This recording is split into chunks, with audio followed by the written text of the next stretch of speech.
ఈ సీజన్ లో ఓపీలో diabetic patients మనం కామన్ గా అడిగే డౌట్, మేడం కోకోనట్ వాటర్ తీసుకోవచ్చా, fruit juices, sugar cane juice especially, so ఇవి తీసుకోవచ్చా, మేము షుగర్ ఏదైనా పెరుగుతుందా అని అడుగుతూ ఉంటారు.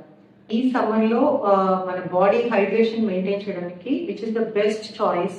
నమస్తే, నేను doctor Nishita Reddy, consultant endocrinologist. So sugar వాళ్ళకి నార్మల్ వాళ్ళకంటే కూడా డీహైడ్రేషన్ రిస్క్ ఎక్కువగా ఉంటుంది. సో వాటర్ డెఫిసిట్ అనేది ఉంటుంది. సో ఖచ్చితంగా నార్మల్ గా కూడా 3 litres minimum water per day తీసుకోవాలి షుగర్ పేషెంట్స్ అందరూ.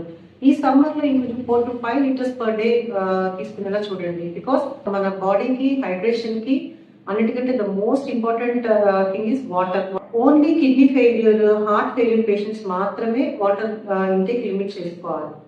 Next, coming to coconut water and diabetes. The tender coconut water, which is the best refreshing, hydrating, natural water content ఉన్నది. ఇందులో మనకి గ్లైసెమిక్ ఇండెక్స్ అనేది లో ఉంటుంది, 51 ఉంటుంది, అండ్ గ్లైసెమిక్ లోడ్ ఆల్సో 3 ఉంటుంది. సో తీసుకోగానే మీకు షుగర్ స్పైక్ అయితే రాదండి.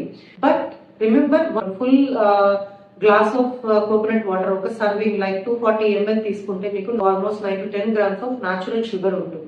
But it is a zero fat and very rich in minerals, many minerals, especially sodium, potassium, magnesium, manganese, B complex and vitamin C ఇవన్నీ కూడా ఉంటాయి మనకి. అండ్ ఆల్సో కోకోనట్ వాటర్ లో మీకు water content 95 to 99% of water content ఉంటుంది. So మనకి sugars 9 to 10 grams ఉన్నా కూడా గ్లైసెమిక్ ఇండెక్స్, గ్లైసెమిక్ లోడ్ తక్కువే కాబట్టి షుగర్ పేషెంట్స్ కూడా కోకోనట్ వాటర్ తీసుకోవచ్చు. Moderation is the key factor. So sugar వాళ్ళు better take 150 ml of coconut water per day. But ఎవరికైతే కిడ్నీ ప్రాబ్లమ్స్ ఉంటాయో, ఫ్యూ పేషెంట్స్ బీపీ ఉన్న వాళ్ళు ఎస్పెషల్లీ టెల్మిసార్టాన్, లోసార్టాన్ అని చెప్పేసి ఏఆర్బీస్, ఏసీ ఇన్హిబిటర్ డ్రగ్స్ వాడుతూ ఉంటారు.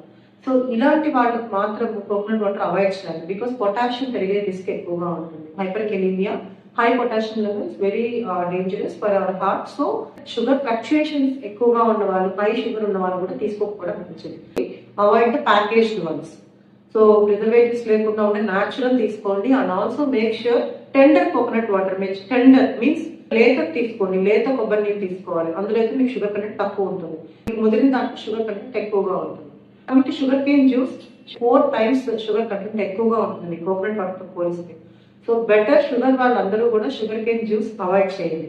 Not only sugar cane juice, any fruit juices are milk shake. So added sugars ఉంటాయి కాబట్టి, ప్లస్ ఫైబర్ అంతా పోతుంది మనకి జ్యూస్ చేసేటప్పుడు. So avoid the fruit juices, take direct whole fruits.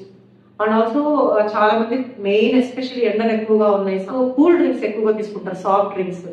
So you have to avoid which contain very sugary beverages. All soft drinks you have to avoid definitely, because immediately rapid spike in your sugar levels. So high fructose corn syrup ఉంటుంది మీకు cool drinks లో. Coming to sodas కూడా తాగుతుంటారు, regular soda also you have to avoid. And also ORS also contain sugar. So చాలా మంది నీరసంగా ఉన్న ORS ఊరికే తీసుకుంటూ ఉంటారు. కొంతమంది పేషెంట్స్ ఎక్కువగా ఓఆర్ఎస్ తీసుకొని హై షుగర్స్ కి వెళ్ళిపోయిన వాళ్ళు చాలా మందిని చూసాము. హైపర్ ఆస్మోలార్ స్టేట్ లోకి వెళ్ళిపోతారు. So because highly concentrated HHS అంటాం ఆ కండిషన్ ని, hyperglycemic hyperosmolar state. So it is very dangerous condition. So avoid the ORS unless you have vomitings or diarrhea. Thank you.